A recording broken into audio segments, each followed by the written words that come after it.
Subscribe பட்டனை அமுக்குங்க, bell பட்டனை அமுக்குங்க. வாழ்க வளமுடன். இப்படிக்கு பாட்டி வைத்தியம். வணக்கம்ப்பா, உங்கள் பாட்டி பேசுகிறேன். இப்போ நான் பிபியை பற்றி சொல்ல போகிறேன்ப்பா. பிபி ப்ரெஷர் ஜாஸ்தி ஆகுது, ஹை ப்ரெஷர். அப்படி இருக்கவங்களுக்கு ஹார்ட் அட்டாக்கெல்லாம் வர்றதுக்கு வாய்ப்பு இருக்குது. எதுக்கு வருது? கோவப்பட்டால் வரும், கவலைப்பட்டால் வரும், பயந்தான் வரும். மனசு அமைதியாக இருந்தால் வரவே வராது. மனசை நம்ம அமைதிப்படுத்திக்கணும், சமாதானப்படுத்தணும். யாரையும் கோவிக்கக்கூடாது, எதுக்கும் பயப்படக்கூடாது.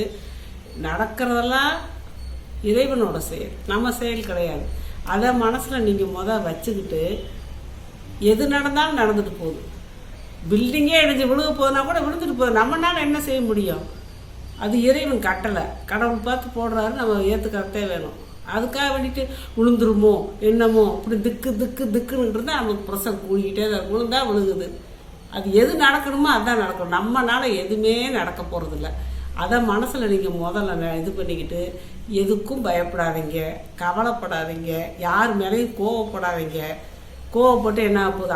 அவங்கள நல்ல முறையாக அன்பாக சொல்லி திருத்துங்க.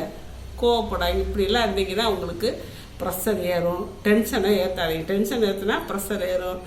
அப்போ இதெல்லாம் பிரச்சனை தானே. வேணாம், அதை விட்டுட்டு அமைதியாக கடவுள் நம்பிக்கையோட எது நடந்தாலும் நன்மைக்கே அப்படிங்கிறத நினச்சிக்கிட்டு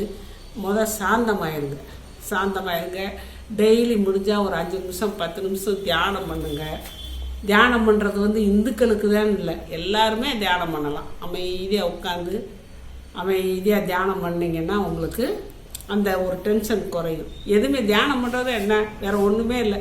நம்ம சௌகரியமாக எப்படி உட்காரணுமோ உட்காந்துக்கலாம். படுத்துக்கிற கூட செய்யலாம். படுத்துட்டு அமைதியாக நம்ம மூச்சை மட்டும் கவனிக்கணும்.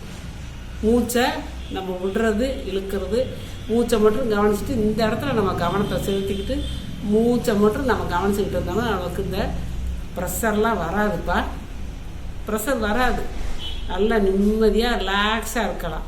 அப்படி ப்ரெஷர் வந்துருச்சு, ஹை ப்ரெஷர் ஆயிடுச்சு அப்படின்னு சொல்லி டாக்டர்கிட்ட போய் அவங்க மாத்திரையை கொடுக்க அது வேறு பிரச்சனையெல்லாம் கொண்டு வந்துவிடும். அதனால் மாத்திரை சாப்பிட்டுட்டு இருந்தோம்னா இருந்தவங்க கூட கொஞ்சம் கொஞ்சமாக நான் சொன்ன முறையை ஃபாலோ பண்ணி நீங்கள் அந்த ப்ரெஷரை குறைச்சி அந்த மாத்திரையோட அளவை குறைச்சி கடைசியில் மாத்திரையே சாப்பிடாத அளவுக்கு வாங்க முடியும். நீங்கள் நினச்சா முடியும். மனசார நீங்கள் நினைக்கணும். எல்லாரையும் மன்னிச்சு விடுங்க. உங்களை கோவப்படுறாப்புல நடந்தாங்கன்னா அவங்கள மன்னிச்சு விட்ருங்க.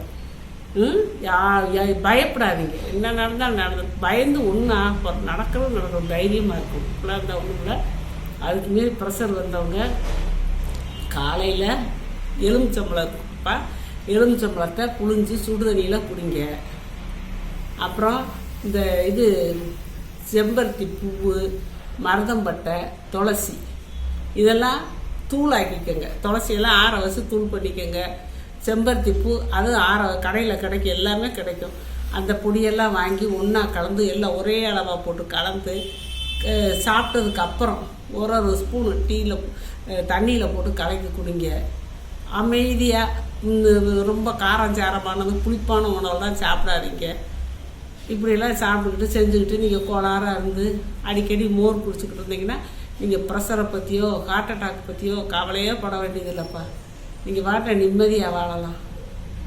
அதனால் நான் சொல்கிறேன், நான் சொன்ன முறையை ஃபாலோ பண்ணி இனிமேல் ப்ரெஷரை பற்றி பயப்படாமல் நிம்மதியாக வாழுங்க, சந்தோஷமாக வாழுங்க. உங்களுக்கு ப்ரெஷருங்கிற பிரச்சனையே இருக்காது. இருக்கிற ப்ரெஷர் கூட கொஞ்சமாக சரியாயிடும். நான் சொன்னதை நீங்கள் ஃபாலோ பண்ணால் வாழ்க வளமுடன். சப்ஸ்கிரைப் பட்டனை அமுக்குங்க, பெல்லு பட்டனை அமுக்குங்க. வாழ்க வளமுடன். இப்படிக்கு பாட்டி வைத்தியம்.